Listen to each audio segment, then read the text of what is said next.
Terre de rugby avec Grenoble-Alpes Métropole. Terre de rugby avec Samsé. Samsé, bravo les hommes en bleu.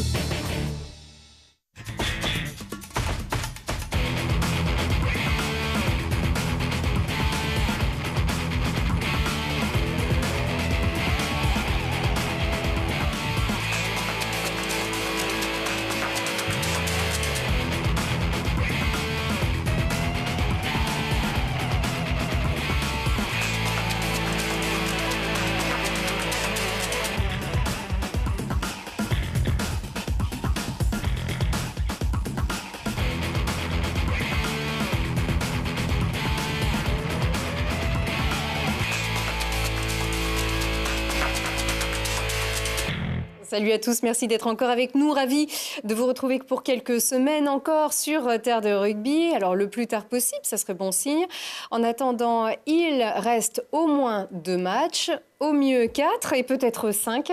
Reste aujourd'hui à savoir où se jouera le match de barrage, à la maison ou chez l'adversaire. Et c'est ce dimanche que ça va se décider. On va en parler avec un joueur qui a tapé dans l'œil du club et qui va poursuivre l'aventure avec le FCG quoi qu'il arrive. C'est Franck Pourton, bonsoir. Bonsoir. Merci beaucoup d'être avec nous, ça va ? Oui, ça va très bien, merci. C'est une presque première télé ce soir. Oui, tout à fait. On va dire. Et oui, parce qu'au Racing, il y a plein de choses, mais il n'y a pas de télé locale là-bas qui suit le club tout le temps. Voilà, ça c'est fait. Bienvenue en tout cas. Et puis, donc, un demi d'ouverture avec un très très court passé avec Grenoble, mais qui est déjà plein d'avenir. L'avenir avec le FCG, il est surtout en bord de terrain auprès des partenaires du club. Par contre, son passé, il est très riche. Notre ancien talonneur Guillaume Ménard. Bonsoir ça va Lucille. Oui, parfait. Voilà. Ancien fer de lance des premières années de Pro D2 du club, il y a une dizaine d'années déjà. Ça date un peu, ouais. Oui, en tout cas, merci d'être toujours aussi fidèle au poste. On va regarder tout de suite sur quelle dynamique on reste au niveau donc, du terrain. La dynamique, elle a été lancée ce vendredi. Donc 7 essais contre 3, 46 points au compteur et un bonus offensif.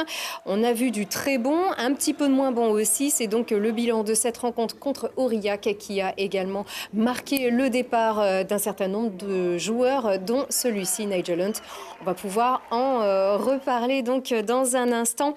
On n'avait pas eu autant de points, autant d'essais depuis la réception de Colomiers. Il fait du bien ce match dans les têtes et au niveau du classement, Guillaume. Oui, c'est l'élément déclencheur, c'est un peu le carton de Flavien Nouillet. Et oui, notre ancien troisième ligne de Grenoble, formé ici au club, qui nous a permis de marquer derrière. Et puis après, ça s'est relativement bien enchaîné. C'est vrai qu'on a eu du mal un peu à rentrer dans la partie. Même en étant dominateur, on n'arrivait pas à concrétiser. Il y a 2 pénalités où on se fait pénaliser, qui est quand même un problème assez récurrent. Donc ça, c'est un peu malheureux. Si on veut prétendre à un haut niveau dans le rugby et bien préfiguré dans le tableau de classement, et notamment sur les phases finales, il faudra avoir une mêlée qui soit plus conquérante que ça. Même si elle a démontré l'inverse sur la fin de partie. Voilà, ça va un peu mieux, comme disait. Non, ça va mieux. Il y a certains points de réglage. C'est dommage que sur ces temps forts, à 20 mètres de la ligne de but, on se fasse pénaliser comme ça. Bon, en tout cas, avec donc tous ces essais, on a 17, on va se les remettre pour le plaisir. Du coup, moi j'aime bien celui-là. Alors, le premier, celui Thomas Lolo. Pour commencer, il s'extirpe tout seul du pack, il fait fonctionner sa pointe de vitesse, c'est impeccable. Ah, il fait un beau crochet pour un pilier, c'est pas souvent. Donc... Absolument. Ouais. Alors là, je te laisse commenter celui-ci qui est un des plus beaux de la saison. Non, c'est magnifique parce que voilà, ça joue bien, il y a une fin de passe. Et puis le geste technique en tombant dans la chute. Après, une lecture incroyable. Il faut noter le timing de Lucas qui arrive vraiment dans le bon temps, avec une course rentrante et puis finalement qui prend tout le monde à contre-pied. Donc c'est assez fascinant, mais le geste technique est fabuleux. Et puis nos centres aussi, donc un gros match de Taufa aussi. Ouais, Taufa a fait vraiment, c'est quelqu'un de vraiment costaud et il densifie le centre, il mobilise du monde. Et c'est vrai que dès l'instant où on lui laisse un peu des trous, et là il est servi dans un bel intervalle. C'est vrai qu'on a pareil, le tempo est parfait. Bon, ça va vite. Étienne Fourcade qui confirme sa grosse forme du moment. Ouais, c'est un joli petit talonneur qui marque. Donc pour eux, c'est bien, ça concrétise. C'est un jeu collectif. On a eu des essais un peu de toute ligne, donc c'est parfait. Burton, Francis, ici aussi. Allez, la toute à l'accueil aussi qui est allé de son essai. Et puis un dernier aussi de Lucas Dupont, encore lui. Donc il confirme aussi sa grande forme. C'est bien après, sur une fin de match, on peut penser que Aurillac est un peu démobilisé, déstabilisé en défense. Donc effectivement, il y a plus d'intervalles, plus d'espace à jouer, donc c'est toujours plus facile. Voilà, donc il y a eu aussi des essais du côté d'Aurillac, mais ici on est chauvin et puis le timing tourne aussi. Toi, tu étais dans les tribunes, Franck, ici sur ce match-là. Oui. Une belle bouffée d'air. Oui, c'est vrai que celui-là, il fait du bien. Le point de bonus offensif, ça faisait un petit moment qu'on le recherchait. Donc, non, elle fait du bien, celle-là. En plus, il a été conforté. Au départ, il y a eu un +2, d'ailleurs, une avance de deux essais sur le bonus offensif déjà d'emblée. C'est vrai que c'est un festival. Bon, il y a eu des tuiles aussi quand même sur ce match-là. Là, on voit ici cette course. Bon, au final, il y a eu un essai. Et là, on le voit effectivement, comme si un sniper avait été dans les tribunes. Teiva Jacquelin, donc, qui s'est effondré sur cette action-là. C'est une déchirure, a priori, c'est confirmé, ça. Ouais. Bon, il y en a des ailiers, mais celui-ci, c'est quand même une tuile pour le club. Ouais, c'est une tuile parce que bon, c'est un bel élément. Et puis, on arrive à des moments de saison qui sont importants pour jouer, prétendre aux phases finales. Donc, on a besoin de tout le monde.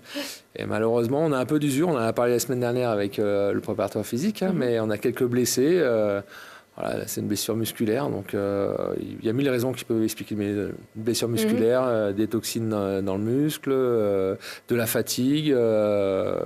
Voilà, plein de choses. Allez, bon rétablissement. Alors voilà donc pour l'effet de match. Sur le plan comptable, du coup, on peut dire, si on est encore plus chauvin, que Grenoble signe le carton de la semaine, donc 46-23. On n'est pas tout seul. Vannes aussi, 50-28. C'est une jolie perme. Ouais, sur Narbonne, oui, Guillaume. Ouais, sur Narbonne, c'est une équipe quand même si elle descend un petit peu au fond du classement, qui avait d'autres ambitions que ça en début de saison. Donc on se rend compte que ce championnat est vraiment difficile. Oui, c'est difficile aussi tout en haut. Mont-de-Marsan qui donc a battu Perpignan. Ça n'arrange pas les Grenoblois effectivement pour conforter, on va dire, cette possibilité de jouer un match de barrage à la maison. C'est tendu. En attendant, c'est Grenoble qui a le vent pour l'instant, avec juste un petit point d'avance sur Mont-de-Marsan, mais en fait, on voit que tout est possible. En fait, tout est possible. Rien n'est assuré encore. Non, pas du tout. Alors, par contre, rien n'est possible en bas, du coup. Voilà, un petit pincement au cœur peut-être pour ton club de Dax. En tout cas, ta ville natale. Oui, ma ville natale, c'est sûr. Bon, après, ça faisait un petit moment que ça leur pendait au nez, malheureusement. Et ça faisait un petit moment qu'ils s'en sortaient, justement, avec soit des contretemps financiers ou... C'est incroyable, parce que Narbonne et Dax, pour moi, les avoir joués en Pro D2, je ne parle même pas de top 16 à l'époque, mais du rugby, voilà, c'est des monuments. Enfin, il y a de nombreux leaders, même politiques, au niveau du rugby, qui sont issus de ces terres-là. Et on se rend compte aujourd'hui que le contexte économique, l'assise de ces clubs, qui n'est pas sur des grosses agglomérations, rencontre des difficultés à maintenir un rugby de haut niveau. Ouais, c'est sûr. On perd de clubs historiques. Mais ça va, ça vient, il y a du mouvement. C'est très dur de reconstruire. Aujourd'hui, en fait. Il y a des clubs de Fer-Lune qui sont ambitieux. On le voit avec Nevers qui fonctionne très très bien. Aujourd'hui, on n'est pas à la merci qu'un mécène, qu'un industriel prenne le relais d'une collectivité pour faire monter un club. Et voilà, pourquoi pas. On a une petite pensée aussi pour Romain David, qu'on avait vu jouer avec Dax ici au Stade des Alpes, qui comptait bien mettre un terme à sa carrière et revenir ici. C'est sûr qu'il revient. Oui, c'est sûr. Mais en tout cas, nos confrères de le Sport dauphinois ont émis la possibilité qu'il aille rejoindre Florian Faure à Voiron. Donc, on verra bien tout ça. Il devrait construire pas très loin. Voilà. De chez toi, pour finir la phrase. Sur la route. Du coup, donc vous avez compris, tout est possible. Encore une fois, on n'a pas de boule de cristal. On ne sait pas si le FCG va être sûr de pouvoir jouer ce match de barrage à la maison. A priori, oui, si Grenoble prend un point de bonus défensif à Angoulême. Je crois qu'il ne faut pas se mettre dans cette situation-là. C'est-à-dire qu'il faut y aller pour gagner. Voilà. Je pense que c'est la meilleure solution de préparer un match aujourd'hui. Déjà pour assurer la qualification et le match à domicile. Mais c'est surtout et avant tout préparer ses phases finales. Donc c'est acquérir des certitudes face à une équipe qui nous a posé problème, y compris à la maison. C'est ça. Et qui n'a perdu qu'une fois, c'est ça, sur son terrain. Quand ils ont reçu Dax en début de saison. Voilà, donc c'est une belle équipe. Il ne faut pas les négliger, donc il faut prendre ça au sérieux. et de façon à assurer ce qui serait la plus belle, le plus beau cadeau aux Grenoblois, aux supporters grenoblois, c'est ce quart de finale à la maison. Angoulême, qui, on le rappelle, est la ville de notre ancien directeur sportif, Fabrice Landreau. Voilà, c'était son club à l'époque. Cela dit, Mont-de-Marsan n'avait pas perdu aussi sur son territoire, du coup, Franck. Oui, c'est sûr. Après, donc vous êtes capable de tout. Oui, je pense qu'on a une équipe qui est capable de tout aujourd'hui. On est plutôt sur une bonne dynamique. Après, on est tous des compétiteurs. On ne joue pas un match pour le perdre et on ne joue pas un match pour prendre un point. Je pense qu'aujourd'hui... Il ne faut pas avoir peur de le dire, on joue pour gagner, on est des compétiteurs comme je l'ai dit et voilà, c'est un match de rugby, personne n'aime perdre. Et vous savez ce qu'il y a au bout, là? Oui, c'est sûr, c'est vrai qu'un match de quart de finale au Stade des Alpes, moi je viens d'arriver et ce stade il est magnifique, quoi, donc plein, il doit être encore plus beau. Oh oui, on confirme. Ouais, non, mais c'est pour compléter, c'est-à-dire que... l'aspect, on sent depuis quelques semaines quand même cette volonté d'avancer. C'est-à-dire qu'individuellement et collectivement, sur le terrain, les phases de jeu, si elles s'enchaînent aussi bien que ça, si on a du timing, si on met les gens sur le reculoir, c'est qu'on avance. Individuellement, collectivement, on est balle en main, on avance.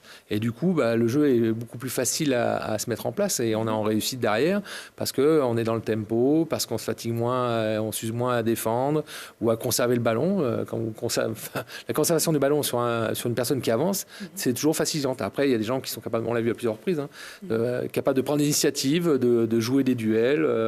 Et ça, voilà, c'est aussi le résultat d'une confiance individuelle et d'un état d'esprit dans cet effectif. Merci de me glisser l'interview qui arrive sur un plateau justement, Guillaume, puisque on se plaint souvent, un tel est blessé, tel secteur ça va pas. Quand ça va et que ça va bien, il faut aussi le dire, et c'est vrai que la révélation, on va dire, de Lucas Dupont, elle fait plaisir à tout le monde puisque c'est un ailier qui se remet à beaucoup marquer aussi, comme on l'avait connu aussi cette fameuse année de montée en Pro D2, enfin de la Pro D2 en top 14 du coup. Voilà, il a vraiment le vent et puis il est particulièrement content aussi. Il faut savoir être content aussi de marquer.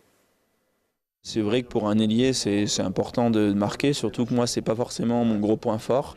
Cette année, pour autant, je marquais plus d'essais que les autres années.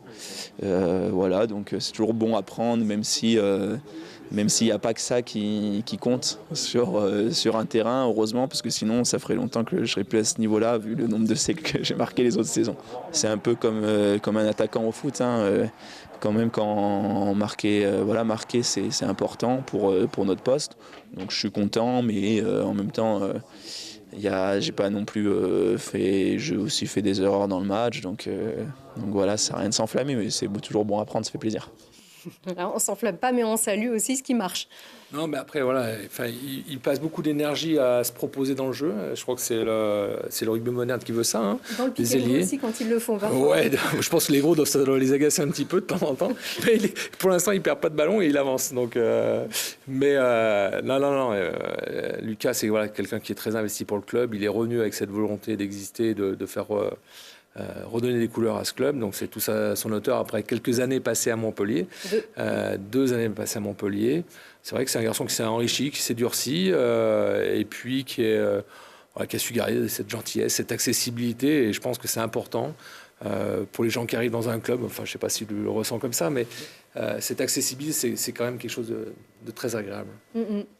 Oui. Oui, effectivement.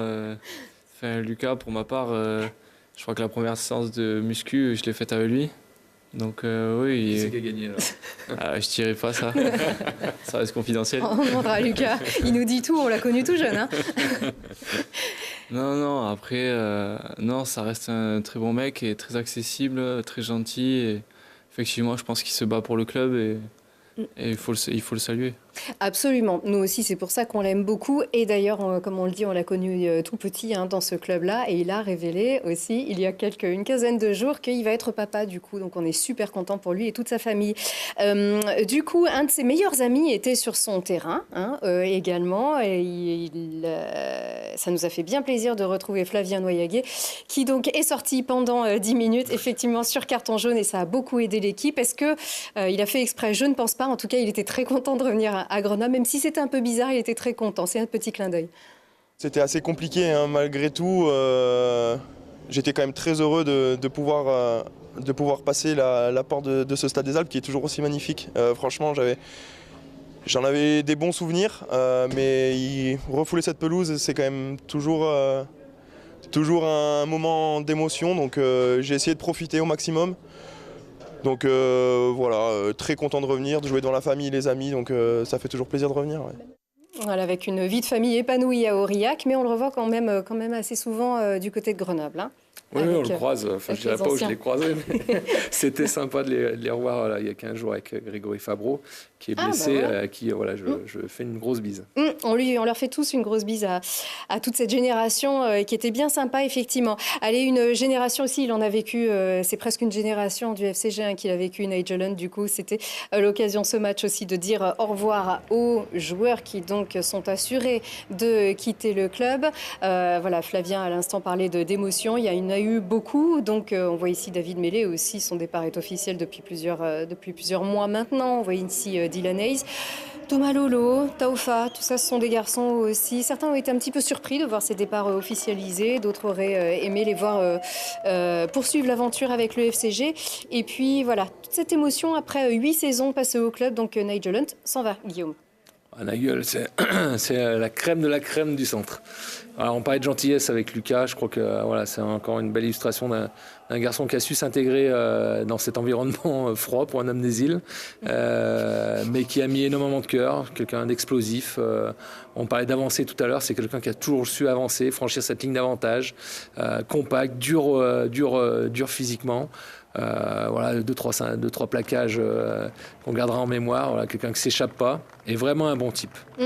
Qui montre rarement aussi ses émotions, mais pas vendredi soir. Voilà, c'était... Voilà, il a participé à de nombreux grands événements et grands rendez-vous du FCG. C'est quelqu'un qui était apprécié et c'est vrai que c'est la fin d'une génération qui a su faire monter le club aussi. Faut le saluer comme ça. Quelqu'un qui a progressé aussi avec le club et qui n'a pas démérité, qui a encore largement le niveau de s'exprimer, que ce soit en Pro D2 ou en Top 14. Et je lui souhaite de jouer au plus haut niveau. Oui, en tout cas, il espérait finir sa carrière à Grenoble. Vous l'avez vu, il était très ému, sa famille aussi. C'est vrai qu'il aurait souhaité continuer, mais il est toujours très classe. Forcément, il comprend et il souhaite tout le meilleur au club. Écoutez justement ce qu'il nous a dit juste après ses au revoir.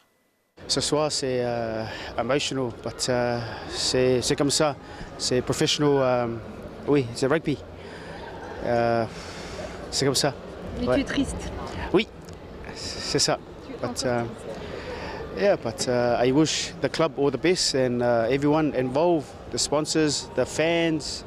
I love this club and I hope for the future of Grenoble.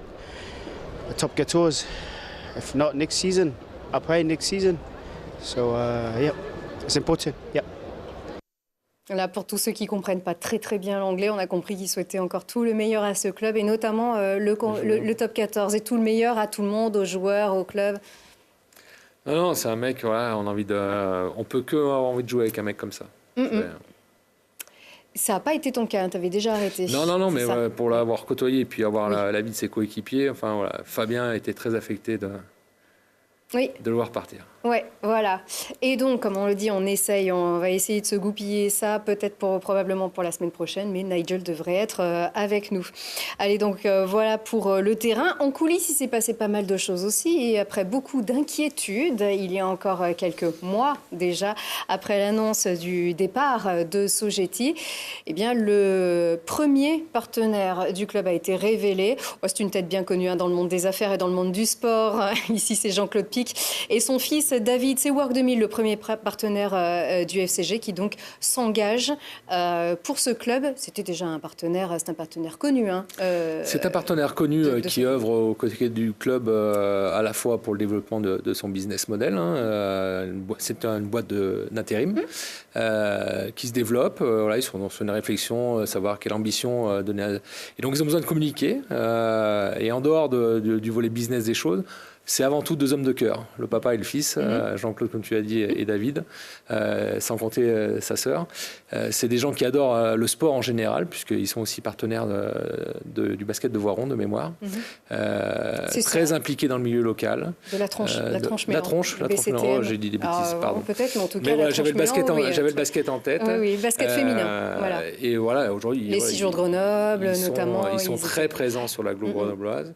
Et puis en rentrant sur le maillot, voilà, c'est un bon signe parce que ça veut dire qu'on est capable de répondre aux inquiétudes de la perte d'un sponsor comme Sogeti. Alors certes, Work 2000 n'est pas une société multinationale qu'on voit à l'étranger, mais néanmoins, voilà, c'est des acteurs économiques locaux qui se mobilisent pour ce club et qui en assurent la pérennité. Voilà. Donc c'est un signe qui est très positif, un engagement très tôt. Je crois que voilà, ça va rassurer les futurs investisseurs, ceux qui se posaient des questions. Donc, c'est très rassurant. Il devrait y en avoir d'autres qui arrivent. Justement, ils nous ont expliqué les raisons de leur engagement. Donc, à la fois, on va écouter David Pic, Work 2000, et également aussi les dirigeants du FCG qui sont effectivement rassurés, très contents. C'est une vraie opportunité parce que ça va nous permettre, nous, de développer notre image. C'est une image qui, au niveau du sport, est vraiment importante pour nous parce que c'est vraiment le dynamisme de l'entreprise qui nous plaît et qu'aujourd'hui, on prend l'opportunité de remplacer quelqu'un, un grand monsieur qui avait avant. J'espère qu'on fera aussi bien. Pourquoi pas mieux? Mais on a envie d'aider un club qui, aujourd'hui, je pense, on n'a pas autant de besoin qu'on ne le pense. Mais nous, on a besoin de développer notre activité, notre image au niveau du national. On voudrait faire évoluer ce club et on a les mêmes ambitions. C'est pas aujourd'hui on joue pas sur le terrain, mais on joue effectivement au niveau professionnel et on a besoin nous d'évoluer dans un sens puisque il y a un moment quand on arrive à un certain niveau, il faut qu'on nous reconnaisse un petit peu plus et puis si on veut évoluer puisque il nous reste quelques années encore à travailler comme je le disais tout à l'heure et que la Pro D2, le top 14, je vais pas dire qu'on s'en fout. Ce qu'il faut c'est qu'on continue à s'entendre et qu'on travaille main dans la main pour justement atteindre le plus haut niveau et dans de bonnes conditions surtout sur du long terme. Et c'est la progression régulière d'une entreprise locale, enfin d'un groupe local familial qui est leader sur son marché et qui vient donc contribuer donc au retour de flamme à la construction du nouveau projet de club. Donc c'est qu'une bonne nouvelle pour nous et c'est un premier signal qu'on envoie. Il y aura dans les prochaines semaines des informations autres, mais déjà c'est une première information et pour ceux qui étaient inquiets, effectivement, nous on ne l'était pas trop. L'engagement de Sogeti était certes exceptionnel et on les en remercie et on a vécu de nombreuses années, on s'est développé grâce à eux, mais comme tout ce qui est exceptionnel, c'est quelque chose de peu pérenne, hein, finalement. L'engagement aujourd'hui de Work 2000 est un engagement cohérent au marché et qui sera pérenne pour l'avenir du club. Donc nous sommes vraiment très très satisfaits et c'est un grand moment pour le club aujourd'hui. Bon, on le rappelle, hein, donc cet engagement premier partenaire du FCG, c'est donc le partenaire maillot. Ce n'est pas à la hauteur, comme le disait à l'instant Michel Martinez, ce n'est pas à la hauteur de Sogeti qui était un partenariat complètement exceptionnel. Est-ce pour autant qu'il faut être inquiet? Je dirais non, parce que Sogeti couvrait un partenariat global, tu l'as dit, qui avait une multiplicité de supports finalement qui lui étaient offerts. Sogeti était partout. Était de partout, donc il ne faut pas dénigrer, et loin de là, ce n'est pas mes propos, hein, ce qu'a fait Sogeti et notamment Serge Kampf Pro Club qu'on n'oubliera jamais. Par contre, aujourd'hui, ça permet d'avoir une segmentation d'offres qui est très différente et ça ouvre d'autres produits à d'autres sociétés et il est fort à parier que le cumul de ces sociétés devrait correspondre plus ou moins à ce que mettait Sogeti l'année. Donc Sogeti, hein, qui ne part pas, complètement, avec un avantage, et on le sait très bien aujourd'hui, si vous avez un mécène comme au Métro Racing, qui couvre 70% de la dépense du club. Le jour où cette personne part du club, le club est en danger. Voilà. Et c'est toujours plus difficile de remplacer un gros partenaire. Et c'était un sujet vraiment que le club avait en tête depuis plusieurs années maintenant, parce qu'il y avait une réflexion autour du potentiel départ de Sogeti à un moment donné. Et en tant que dirigeant responsable, on est obligé de se poser ce type de questions. Là maintenant, voilà, on commence à avoir arrivé des solutions, et on l'a dit plutôt sur le long terme, et avec un risque qui est réduit. Voilà. C'est comme si à la banque, vous mettez tout au même endroit et que vous perdez. Voilà, des solutions du plus petit partenaire jusqu'au plus gros. Comme on le disait, c'est vraiment pour ce maillage aussi du tissu économique local. Ceux qui savent s'intéresser à ce sport et qui veulent communiquer autour de ce sport, notamment en rencontrant les équipes commerciales du club ou le directeur général Nicolas Trichet, vous avez la possibilité d'adapter n'importe quel type de prestation Plein de solutions, c'est ça. pour tout type de budget. Plusieurs packs, comme on le disait. Oui, enfin, vous pouvez être simple supporter avec un abonnement, jusqu'à effectivement apparaître sur un maillot ou en passant pour l'artisan local du coin une table qui lui permet de rayonner et de réseauter au sein de l'agglomération lilloise. Aujourd'hui, on a la chance d'avoir un des meilleurs réseaux d'influence sur l'agglo grenobloise. Donc il faut pouvoir en profiter. Et je pense que le développement de Work 2000, je le répète, travail temporaire, finalement, ils ont une manne de clients sous la main qui est exceptionnelle. Clients fournisseurs, des prestations à prendre, voilà, c'est... je ne veux pas dire que l'équilibre se fait budgétairement, j'en sais rien. Ils seront vus partout en France et partout sur les télés. Et en termes de développement, c'est quelque chose qui est très, très important. Il y a un vrai retour sur cet investissement. Autant que s'ils achetaient une visibilité dans les médias locaux. Et le reste va suivre. Il faut espérer, c'est ce qu'a annoncé Nicolas. Le reste va suivre. C'est ce qu'a dit Nicolas, c'est ce qu'a dit Michel. Que ce soit Top 14, que ce soit Pro D2, comme le disait Nicolas, aujourd'hui, on est en Pro D2. Donc voilà, le reste va suivre. Il est certain, par contre, pour des partenaires, c'est plus facile aujourd'hui de construire un budget pour du Top 14 que pour de la Pro D2. Ne serait-ce que par rapport à la visibilité et la médiatisation. Et puis, le fait... la famille Pic sont des passionnés, des vrais connaisseurs de rugby. Pour échanger avec eux, je peux vous dire qu'ils en savent bien plus que moi sur le sujet, et notamment sur l'histoire du club grenoblois. Mais d'autres partenaires ont quand même cette vérité. On l'avait vu avec des partenaires qui ont quitté, quitté le club de Top 4 quand le club est descendu de Top 14, parce que eux, ils souhaitaient un rayonnement vraiment national, encore plus, peut-être même européen, auquel on est incapable de répondre. Pas maintenant. On verra plus tard. Alors, justement, Franck, toi, tu étais, il y a encore quelques semaines, dans un club de Top 14. Tu patientais, on va dire, derrière des titulaires indiscutables au Racing. Et en fait, du jour au lendemain, eh bien, ton quotidien a basculé. En fait, raconte-nous comment ça s'est passé. Un petit coup de fil. Ouais, un petit coup de fil.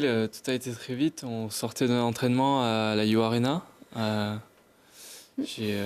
faisait un peu pas les cons, mais voilà, on tapait un peu dans le ballon. Donc là, tu es en train de nous expliquer que tu étais bien planqué au chaud à Paris.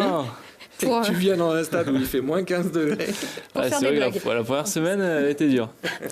Oui, c'est ça. En plus, il faisait moins 15 quand Oui, la première semaine, oui. Non, après, c'est vrai qu'à la fin de l'entraînement, j'ai vu Laurent Labitte au téléphone. Bon, nous, on tapait dans le ballon, voilà, on faisait 2-3 pénalités par-ci par-là. Et Laurent est venu me voir, en fait, et c'était Franck Ourillon qui était au téléphone avec lui et qui recherchait un 10 en tant que joker médical. Donc ça, c'était le jeudi, il me semble. Et le vendredi, un coup de fil de mon agent qui m'a dit que dès le mercredi, il fallait que je sois à Grenoble. Et voilà, tout a été très vite. Dans ces cas-là, tu peux dire oui, tu peux dire non, tu dois discuter, on te laisse, on te convainc. C'est quoi les questions que tu te poses? En fait, c'est ça, les nombreuses questions. Le bon moment de partir, je suis trop jeune, j'ai pas eu ma chance, comment je m'installe, ma copine me suit, je vais à l'hôtel. Voilà. C'est quoi les questions que tu te poses? Sincèrement, la seule question à laquelle je me suis peut-être posé, c'est vraiment par rapport à ma compagne. Parce qu'elle avait fait sa mutation de Bordeaux à Paris déjà. Donc voilà, je savais qu'elle serait prête à me suivre. Mais c'est vrai que la première question, c'était forcément celle-là, parce qu'on a une vie de famille maintenant. Donc, et on construit à deux. Oui, voilà, on construit à deux. Mais je n'ai pas forcément d'enfants pour l'instant. Mais c'est vrai qu'on construit à deux. Et moi, j'ai besoin de ce soutien qu'elle m'apporte. Et donc, c'est vrai que la première question, ça a peut-être été celle-là. Après, niveau rugby... Attends, qu'est-ce qu'elle a répondu surtout? Est-ce qu'elle s'est dit moi...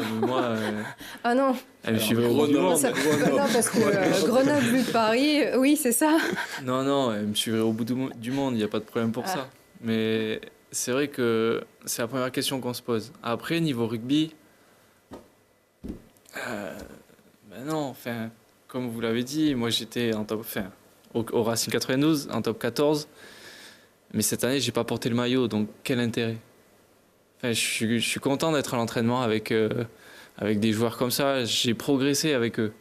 S'il te pose la question, c'est qu'aujourd'hui, il y a des joueurs qui se satisfont de rester dans un club d'élite et de soit cirer le banc, soit d'être en costume les jours de match. Et faire des passes à Dan Carter, comme on disait, ou apprendre. Je suis d'accord qu'il y en a, c'est vrai, et c'est une réalité, il y en a.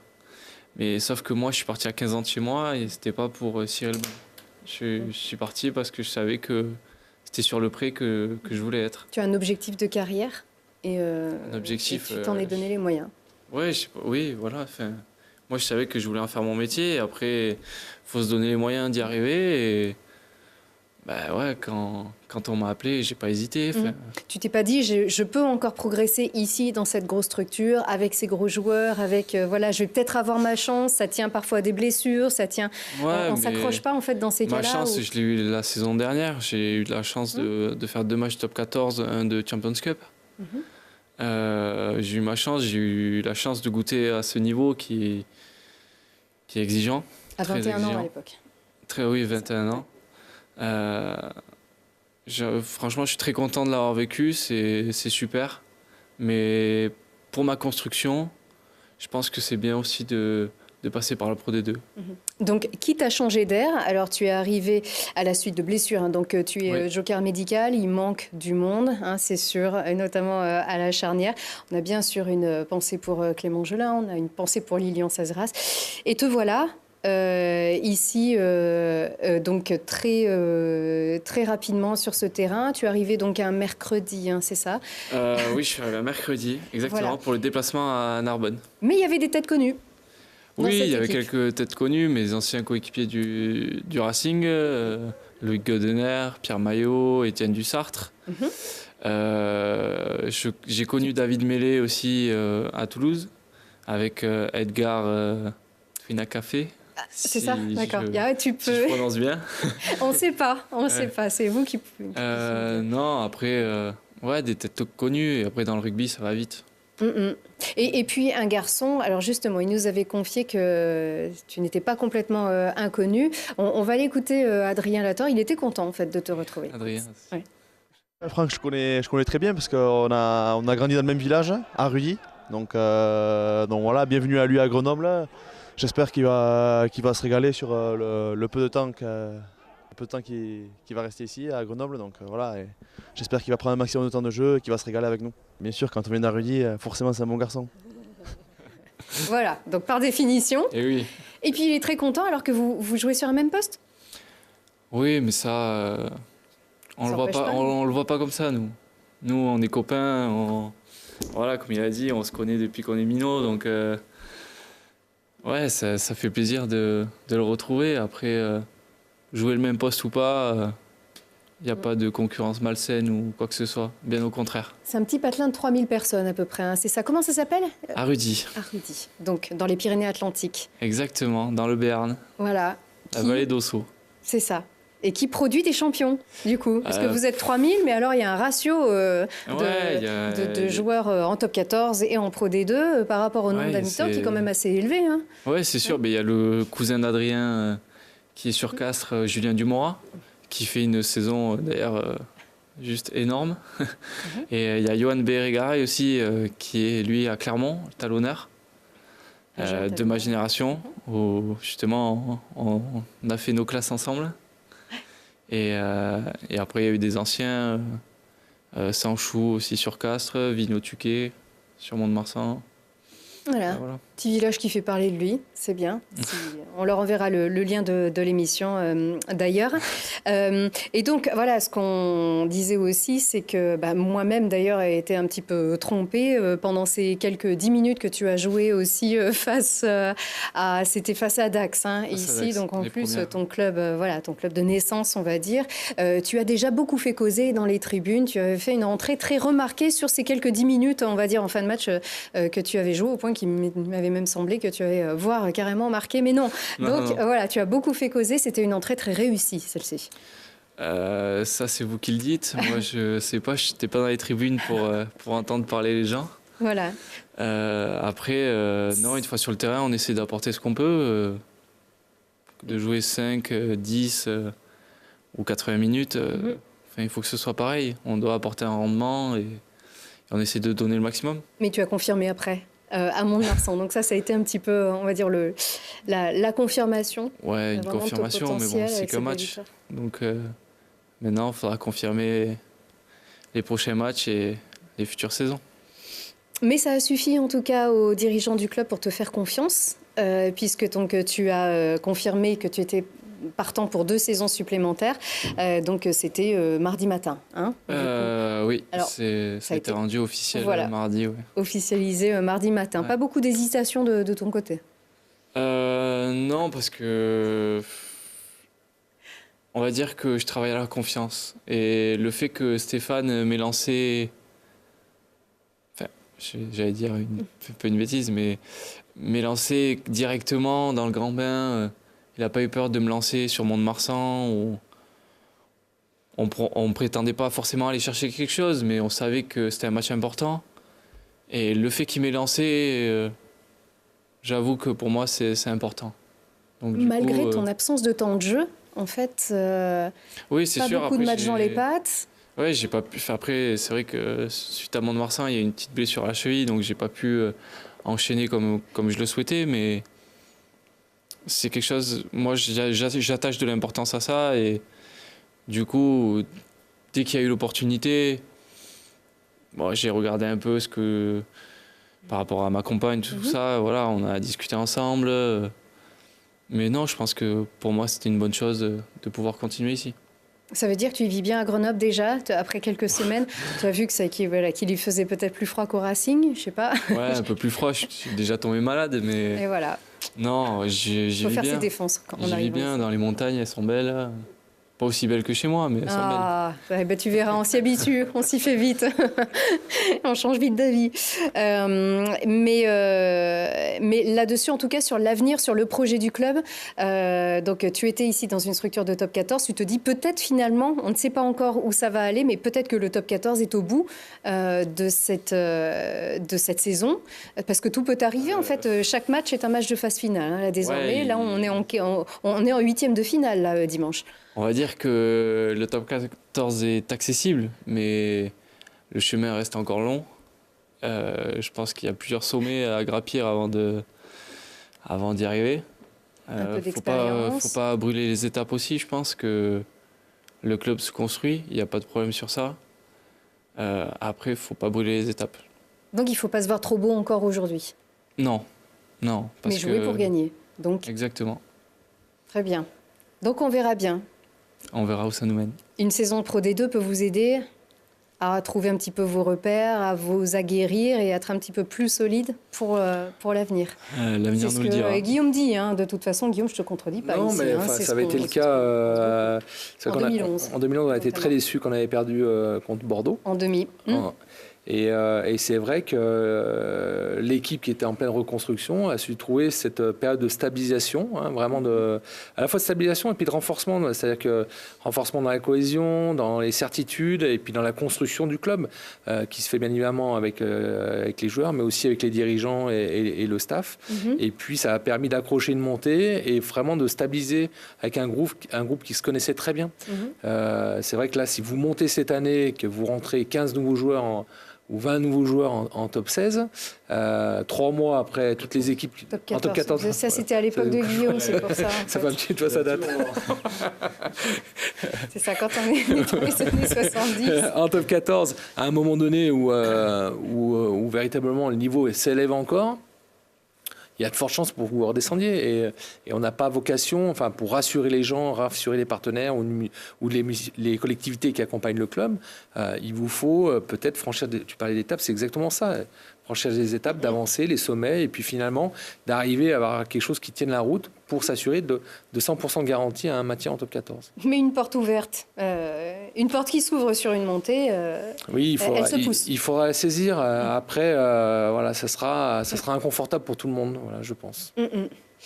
Ça, c'est à voir. Je rebondis sur le top 16, c'est peut-être les filles aussi, puisqu'on sait que maintenant l'élite féminine en France, Ça sera donc un top 16 de poule de 8. C'est pour ça que tu as dû faire la confusion, effectivement. Le rugby féminin est en train d'exploser au niveau médiatique. Tout à fait. C'est vrai qu'on a moins cette dimension physique qu'on peut connaître dans la Pro D2 ou le top 14. On a encore une super victoire des Amazones. Voilà, en niveau local, ça fonctionne très très bien avec les Amazones qui sont intégrées au FCG. Et au niveau international, elles font des très très bons résultats. Elles ont encore gagné le Grand Chelem cette année. C'est très plaisant. On a eu le plaisir de les voir jouer à Grenoble. Donc c'est très bien. Voilà, merci pour ce mot de la fin très féminin. Guillaume, on te retrouve la semaine prochaine. Merci beaucoup Franck d'avoir été avec nous aujourd'hui. On te souhaite vraiment tout le meilleur pour ces saisons à venir, que ce soit en D2, en top 14. On sait au moins qu'on aura des bons garçons dans cette équipe. Merci à toi et vraiment bonne chance encore pour dimanche. Et bien, ce qu'il adviendra de votre équipe, on en reparle mercredi prochain, comme toujours avec le sourire. Merci à vous.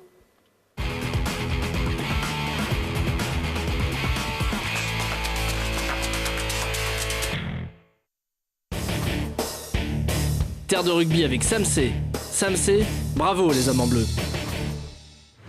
C'était Terre de rugby avec Grenoble Alpes Métropole.